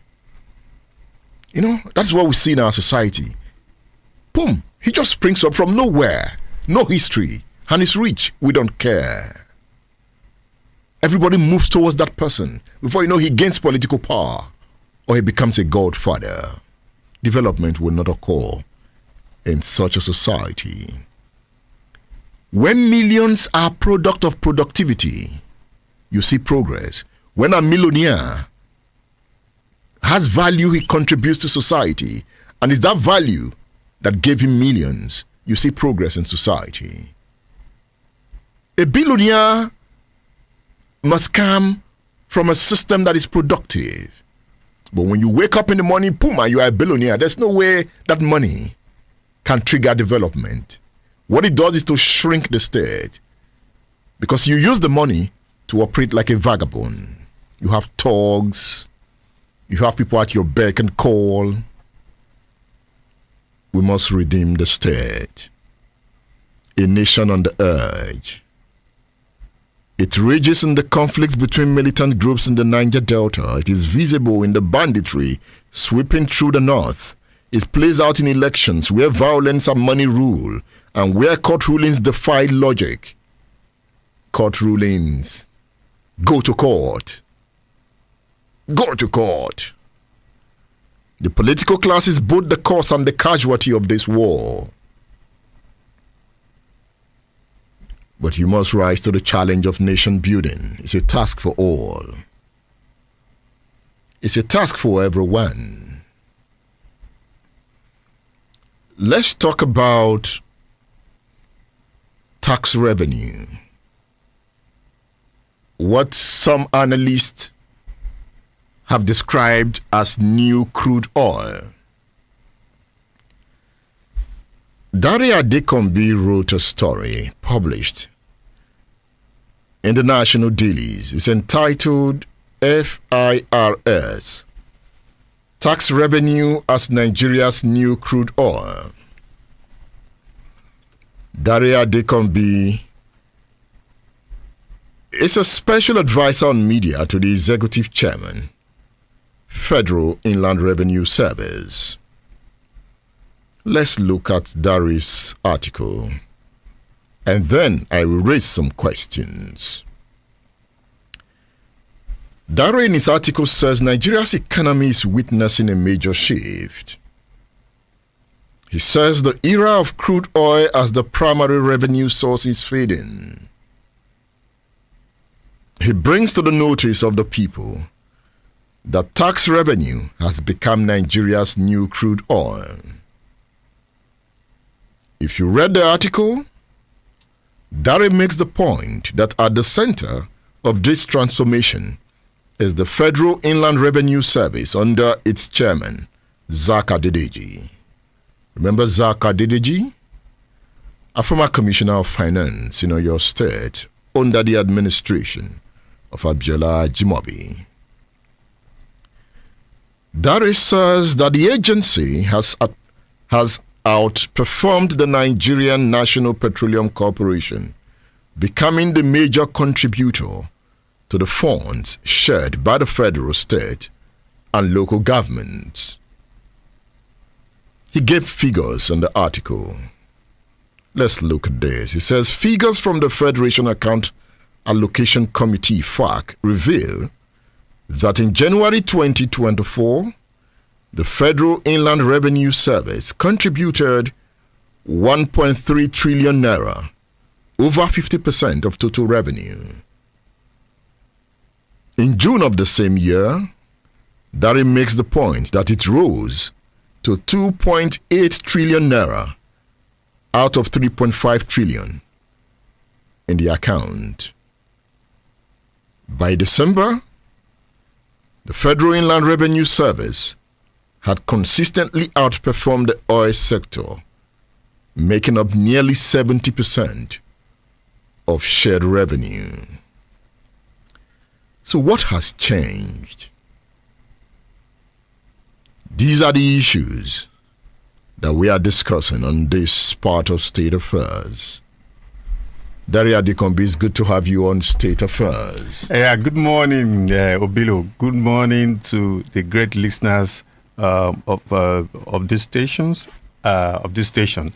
And of course, it's good to be here. Thank you for having me. And let me say that I was thrilled when about a few days ago, I was listening to Politics Today on Channels TV, and Professor Shola Adeyeye was being interviewed by Shimon Kimbaloye. And in that interview, he copiously mentioned your name. And he said, in my interview with Obilo. And I was very proud when he was making that statement, that what our brother is doing here is being appreciated globally, even nationally. And I was happy, and I said, wow, what Obilo is doing is being appreciated by people who recognize quality, and I was very happy. Thank you. Daria Dikombi is the special advisor on media to the executive chairman, Federal Inland Revenue Service. You have just moved from the newspaper to becoming a special advisor. What is the transition like? Thank you very much. Well, nothing has changed really, except that the truth of the matter is views that I would ordinarily express as a journalist. Some of them I can't express now because of the change of role. However, I'm happy that where I am and the person I'm working with is someone who is a patriotic Nigerian, young Nigerian, who thinks we have to do things differently, and he has given us all the necessary support that we need to ensure that we put the agency out there in the media, our activities, what is changing, then the focus of the chairman, different from what his predecessor concentrated upon. And he keeps telling us at every time that, look, if we want Nigeria to be a great country that we all desire it to be, it is not just the responsibility of those in government. It is our collective responsibility.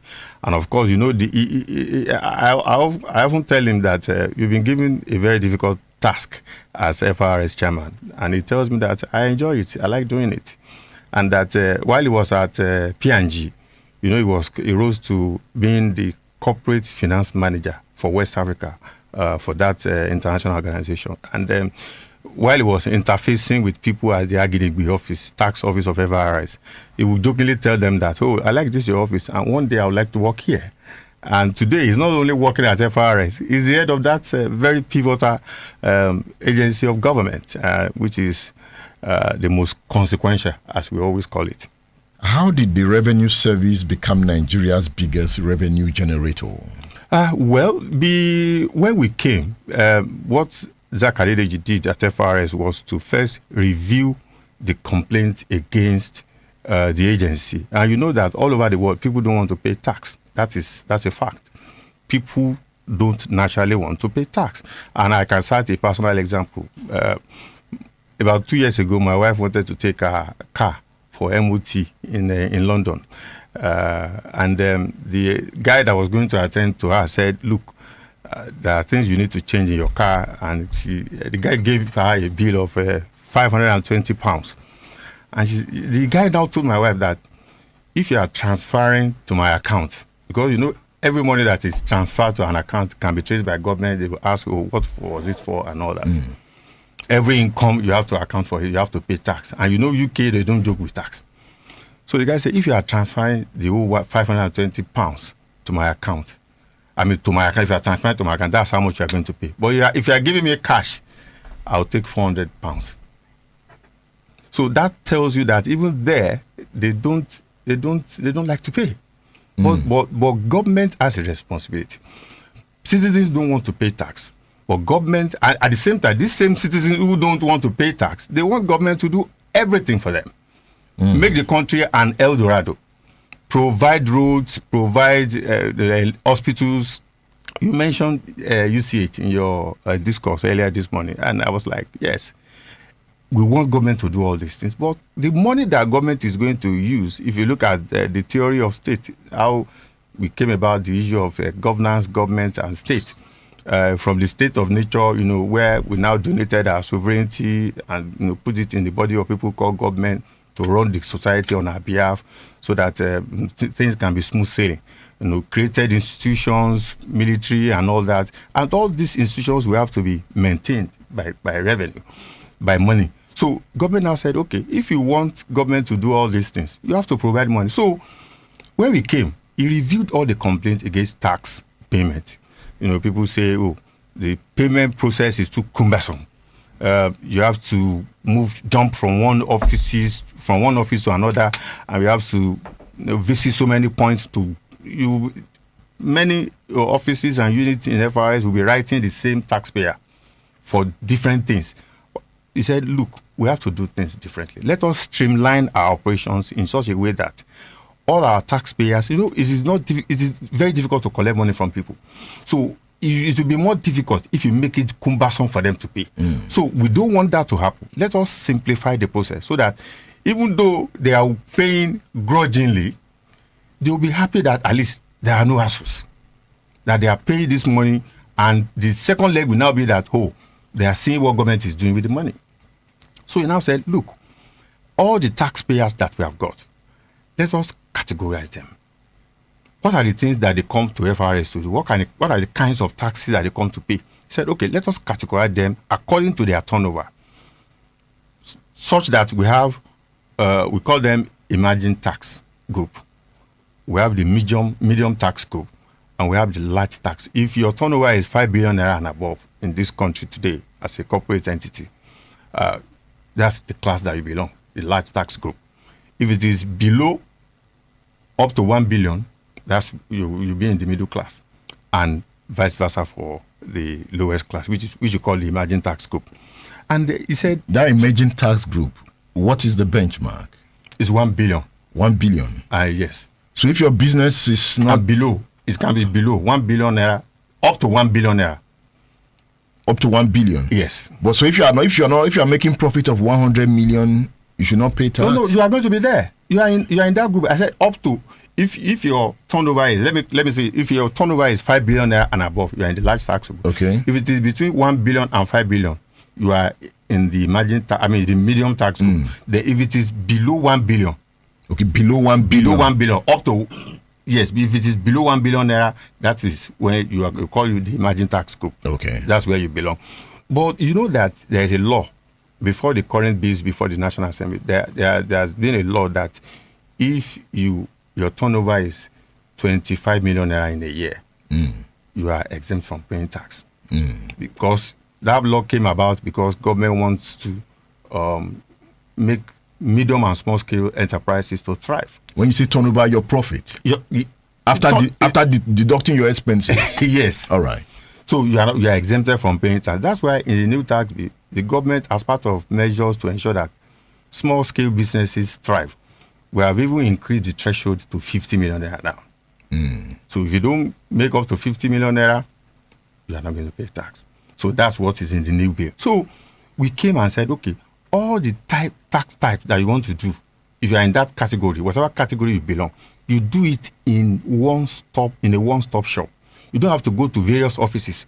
One department, one place, that's where you do all your tax type. VAT, withholding, capital gains tax, everything, you do it in one place. I mean, one must still come to the office to pay the tax. No, you don't have to come. Like I always tell people, you do know that a lot of people did not know that the tax revenue that we collect at FRA, we don't collect into our own account. Companies pay into the federation account. They go to commercial banks, they have the accounts there, and the accounts are domiciled with the CBN. So once you pay, the money goes to CBN. So all we need is just for you to bring evidence of payment. You file on our tax promise platform to show that, oh, yes, I've done my payment. I don't need to come to your office. You don't even need to come to our office. You don't need to come. And that's one of the things that Dr. Zakadeji has introduced, that we need to leverage technology and make things. We did Star 829, which we launched sometime in the third quarter of last year. That look, on your phone, just that if you want to locate the nearest tax office to you, you can get it on your phone. You don't even have to have data on your phone to do it. So these are part of the processes that Dr. Zakadeji has emplaced at FRS to ensure that people who want to pay tax, they pay without any problem. So if people want to get their tax identification number now, it's easier? Very, very easy. You want to get it, you want to retrieve it, you want to know your tax type, the tax type you have to pay, anything you want to know about FRS, about your tax obligation, you can do it on your mobile phone. So what should they do? They just dial star 829 hash and follow the prompt. Star 829 hash. And you follow the prompt. They follow the prompt. They get everything that they need to do to know about FRS. Has the president's policy been behind the ongoing structural reform in the Federal Inland Revenue Service? Like my boss, Dr. Zakadeji, will always say, whatever credit Nigerians are giving FRS today should actually go to the president, because it is the president who set the right economic fundamentals in place for us to be able to achieve what we have achieved at FRS. For instance, it used to be the case that after money has accrued to the federation account, and before sharing, they will do a technical session. They'll bring people to say, oh, this is how much we accrued to the account this month for sharing. And this is how much we are going to take off for subsidy. That used to be the case. And states and local government will now be fighting, and they will say, no, that money is too much. How did you come about this figure for subsidy? Well, all that has gone with the advent of President Bola Tinubu, which is why today, Edmond, all the states and local governments are getting almost 3 times what they used to get before the advent of President Bola Tinubu. Almost 3 times. In June of last year, I know Delta State got about 52 billion naira. But is that really more money? Is it more money? It's more money. You may talk about the value. Yes. Now, but it's more money. No. Is it more money? It's more money in the sense that if I was buying a Congo of rice for 20 naira in 2020, and I'm buying it for 100 naira, is that more money? It's more money in terms of the quantum of money that is available. But the money is about value. But you can see that let me give you an example. Despite the fact that the value of the naira, is not what it used to be. Let us take Oyo State, for instance. Would you have imagined that with the parlor state of the economy, that the governor, after paying minimum wage, paying the new minimum wage, will be able to do as much infrastructure project that is doing in the state today? He will not be able to do it. It is because the allocation, Oyo State gets about 11 billion. That's the state too. Local government will also get under about 11 billion. That's about 22 billion naira coming to Oyo State every month. So it is more money in the sense that in terms of the quantum of money, I agree with you. But in terms of the value, yes, we may begin to ask questions that, what is the value of that money? But what I'm saying is that it is still enough for government to function. There would have been great dysfunctions in many states today if that quantum of money is not available. The program is State Affairs. We are talking about tax matters. And the special advisor on media to the executive chairman, Federal Inland Revenue Service, Daria Adekombi, is on State Affairs. Stay tuned.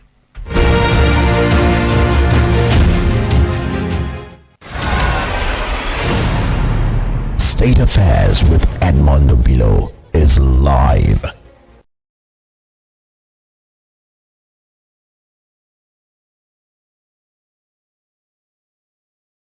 Thing about that. And when Shibolage came back from prison, he said we needed to work hard on this regional government. So we had a caucus meeting in Ibadan in which Shibolage was the chairman and I was privileged to be the secretary. So that meeting agreed on the restructuring of Nigeria along regional lines. Fortunately for us, General Abacha, as bad as he was, his constitutional conference has already recognized what he called the 6 geopolitical zones. And we believe that was really good enough to start from. So Shifige said, the person who can do this thing best for us was Shifatoni Inoru. Shifatoni Inoru should be invited from abroad to come and lead the campaign so that if he's president, he'll be able to restructure Nigeria along regional lines. If he becomes president? Yes. All right. And I went to the US and I met Shifi Inoru. You were one of the young persons who were in love with Bola Ige, right? Yes. All right. And yes. Look, I saw your name in the list. Go on, sir. So, and one of our leaders, I believe, Professor Wale Soyinka, also met with Shifi Inoru. Shifi Inoru was not happy with his colleagues. He said what the politician did was wrong. That they should agree on the constitution first before they agree on the transition, not the other way around. There was no constitution at that time. He said, how can you agree on transition without the constitution? So, to quote him, he said, I cannot see any light ahead of the tunnel. So, he refused to return to come and contest for the presidency. And it was after his refusal that Shibolage decided that he will contest. Luckily for us, the Metropolitan Club in Lagos invited him to come and deliver a lecture. So it was in that lecture that he made the declaration that he will be running for presidency. Were you one of the editors in the meeting that Uncle Bola called when he returned from prison? I was closer to Uncle Bola than that. But were you in that meeting? No, I was not in that meeting. But we have already discussed it in the caucus. So he told you about that dream? Yes, it was a dream. And was he ready to fulfill that mission? If he had been president in 1999, I think he would have not to take Yoruba out of Nigeria, no, but to create a regional government. And I believe even now that where we are, if the kind of problem we have in the country, a regional arrangement will be better for this country. We'll come to that. Yes. I'm still on the Bola Ige story. When he revealed that dream to leaders of Afenifere, what happened? After Shifi Inoru said he would not run for presidency, Bola Ige decided to run. And it was part of the, at that time there was a lot of movement for the formation of political parties. Yes. Senator Addison has appointed him and some other leaders to consult other leaders across the country to form political parties. And Bola Ige was going around. But before that time, a meeting was held in Kaduna, attended by Bola Ige and some of the other leaders across the country. It was at that meeting Bola Ige told his colleagues that he would like to be presidential candidate of the alliance of the new party. That is with a meeting with the G34? No, this was after the G34 meeting gave birth to the PDP. Yes. In which Bola Ige participated. And he also pulled out. Because that was the instruction from Abraham Adesanya. Was it true that it was clear at that time that some northern forces, led by Abubakar Rimi, wanted Falai to be the presidential candidate of the PDP, not Bola Ige? So for that reason, Bola Ige engineered the pulling out of the Yoruba caucus from the party. Let me tell you, the withdrawal of Bola Ige and his team was as on the instruction of Baba Abraham Adesanya. There was no doubt about it. Look, unfortunately, Baba Adesanya is late now. Baba Ademajo was fully involved in that, and Shifalai, the two of them are still alive, so they can give better insight into that. But that was what happened. Then from G34 to APP. APP was supposed to be the real party. But some people whom our leaders thoroughly disagree with came in to join APP. People like Shinkafi? No. Shinkafi was very close to our leadership. They were close. They liked Shinkafi. People in Yoruba land came to join APP, and the leadership of Afenifere didn't like that, and they decided that those who collaborated with Abacha should not be in the leadership. But at that point, Bola Ige was already making headway. I learned they've already been discussion between Bola Ige and Shinkafi. I don't know whether you can say it was making it, but let me tell you a story.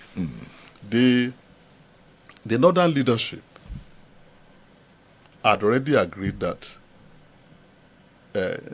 Afenifere should produce the presidential candidate.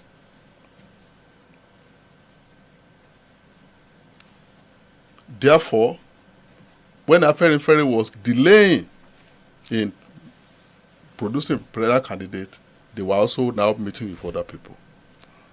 At that time, I was the leader of what we call Idile Oodua. And we also had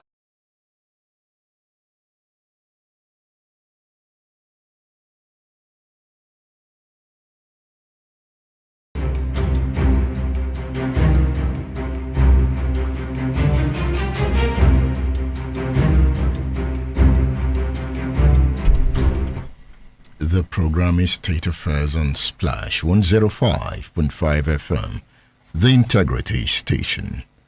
Daria Dekombi, Special Advisor on Media to the Executive Chairman, Federal Inland Revenue Service, is on State Affairs. So, we are collecting more money? Yes. There is reform going on in the Federal Inland Revenue Service? Yes. Are there challenges? Are there people resisting this restructuring? All over the world, change is not something that people want to naturally accept because they are used to the old ways of doing things, and they don't want things to change.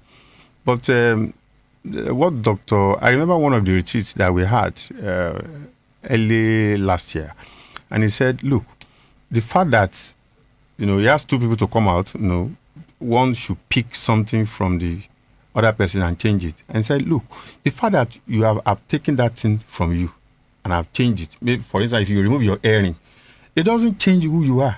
It is something that has just been changed from your makeup. So that's the, I said that people don't like to pay.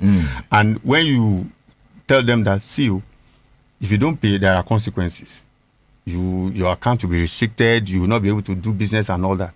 So they now pay grudgingly. So when they are now paying, they now ask you, what is government even doing with the money?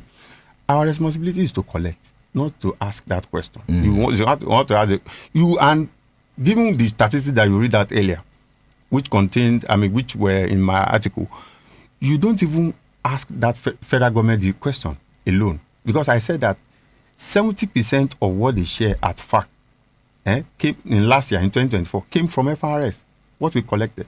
So if you're asking questions about what government is doing with the money, ask the federal government, ask the state government, and also ask the local government, because that's where the money is going. So people need to know this and get that right. The second thing is that when there's a policy of this government, which is student loan. I know part of the tax we collect is education tax. So the money that we collect as education tax from companies, corporate entities that are in Nigeria, 1% of that money goes into this student loan scheme.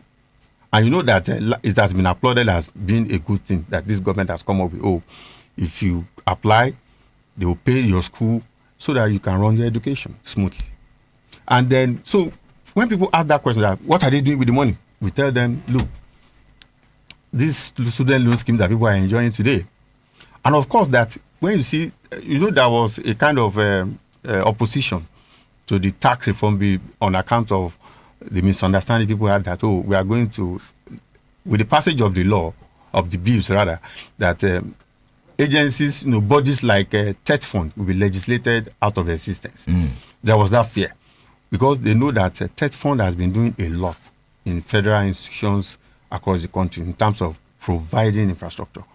Where is that money coming from? The money is coming from what we collect from at FRA. You also collect VAT on behalf of the country. Of course. Can you tell us what is this argument about VAT? Why were some persons from the north resisting the new reforms presented in the bills? You see, the president campaigned on the strength of the fact that we should have fiscal federalism.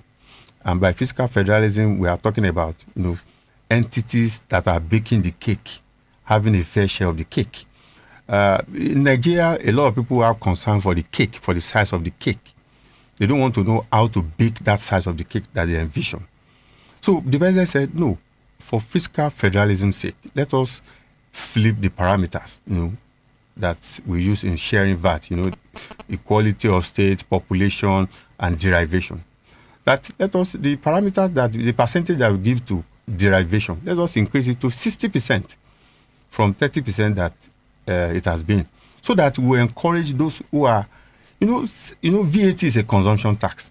So consumption is a product of economic activities. Yeah. So if you do this, it will spur the states, that are, state, VAT is supposed to be revenue that goes to the entire state.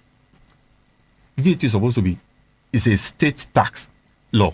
It's a state tax that the revenue from it should go to the state.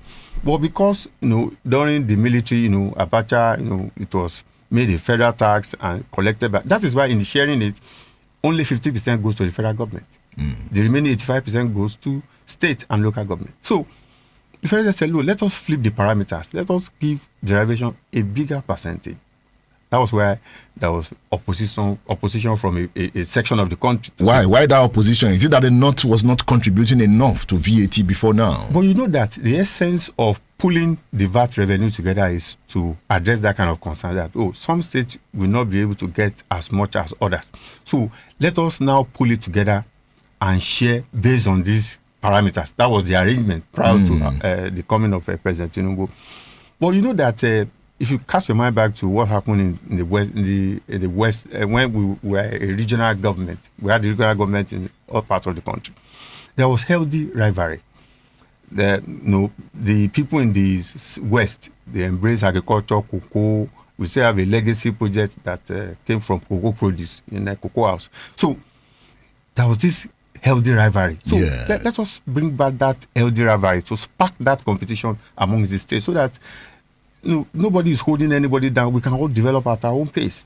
But when they said no, and for us at FRS, the issue of VAT was a distraction in the sense that the money goes to all the entities that they should collect the money. Only a fraction goes to the federal government. So we felt, there are far greater things in those bills than the issue of VAT. That was why I said, okay, if you want VAT status quo to remain on VAT, so be it. So the status quo will remain? That's the position of the governors for now. All the governors? Yes, the governors met at Transcorp in Abuja and they said that VAT, there should be no increase to VAT, but that we should maintain status quo. That's their position. And of course, we heard there were public hearings at the National Assembly over these tax reform bills. So all the views and the inputs that the National Assembly need to collate have been collated, and I'm sure by the time the bill will be going to the committee of the whole house, for second reading and all that, I'm sure all these inputs will be factored into consideration. As we talk of tax becoming the new crude oil, Nigerians are getting poorer. So they would ask, tax revenues rising, and we are growing poorer. How do we explain that? Yeah, like I said earlier, they need to ask questions. They need to ask their government questions. That's the fact. But the truth of the matter is, I always tell people that the fact that the fruits have not been seen does not mean that the seeds have not been planted.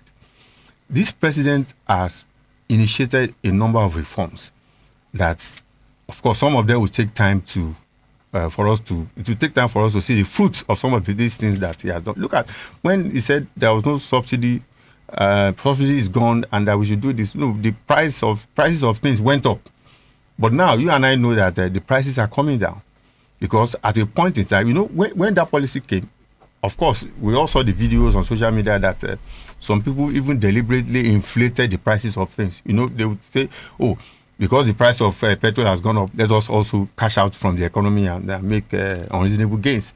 But now all that is coming down. The price of petroleum products are coming down. So I believe that if we, the gestation period for some of this policy may take time. But I believe that if you give the president more time and the governors more time, I believe things will ease off. So the federal inland revenue is set to make more money. We've not even seen much yet. We are on a trajectory that we don't even know where we are going to land yet, because what we want to do is to ensure that we mobilize as much domestic revenue as possible for the 3 tiers of government of the federation to function. So we're not talking about increment in tax. We are not increasing tax. In fact, in the bills that are currently before the National Assembly, we actually did propose that there should be a reduction in companies' income tax from 30% that it currently is to 27.5% and ultimately to 25% over the next 2-3 years. But they said, and we did that because we are going to exempt a lot of things from VAT. That's part of the proposal. For instance, if you are in shared transportation business, you'll be exempted from paying VAT. If you are in agriculture business, if you buy a tractor to use on your farm, Obilo, you are not going to have to, pay VAT on it. So these are things that government has decided. Hospital, those in hospital business, those in the business of educating Nigerians, they are going to get a lot of relief. Small businesses are going to have massive relief under this. So we now said, okay, when you exempt certain items, certain classes of business from VAT, what that means is that there will be revenue loss. So to now recover that revenue, we propose that there should be increase in VAT to 10%. They said, no, you can't increase. If you want me to reduce CIT from 30% to 25%, you don't want me to increase VAT. And you can fact check this. Nigeria has the lowest VAT rate in the entire African continent. Yes, I can confirm to some extent, because in some African countries, by the time I buy something, I'm seeing 16%. As VAT. Yes. But this is Nigeria. Nigeria is charging 7.5. So yes, let's keep it at 7.5 first. We'll then keep CIT at 30%. Let's leave it there first. We'll keep CIT. Until the politicians become more responsible. Well, yes, you may argue that way, because of the feedback you are getting from people that, I'm not seeing responsibility yet from politicians. Obilu, I can tell you that these people are trying. I used to condemn them a lot. But going on the other side, I've seen that, some of them are trying. Not all of them. Some of them are trying. Some of them think that, look, we need to do things for these people, for the common people. We need to develop our environment. We need to lift up this country.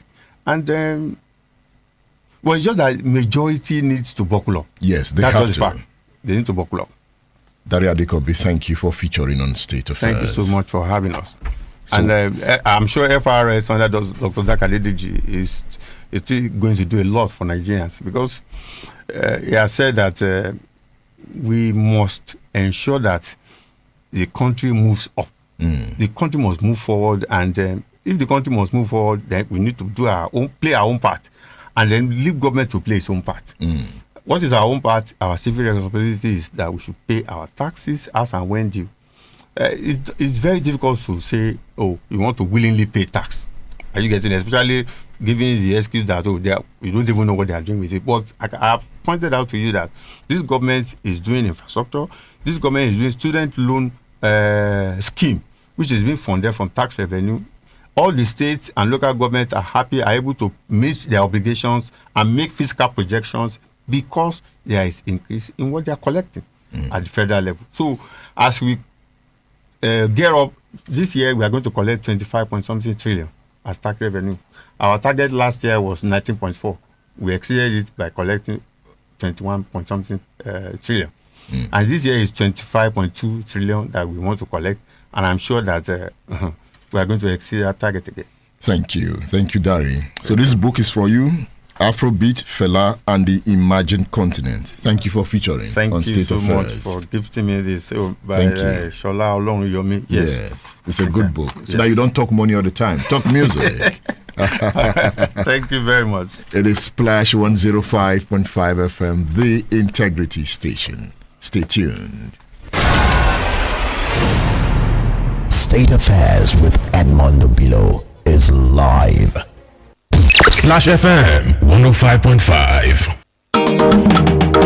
You want to retrieve your TIN number.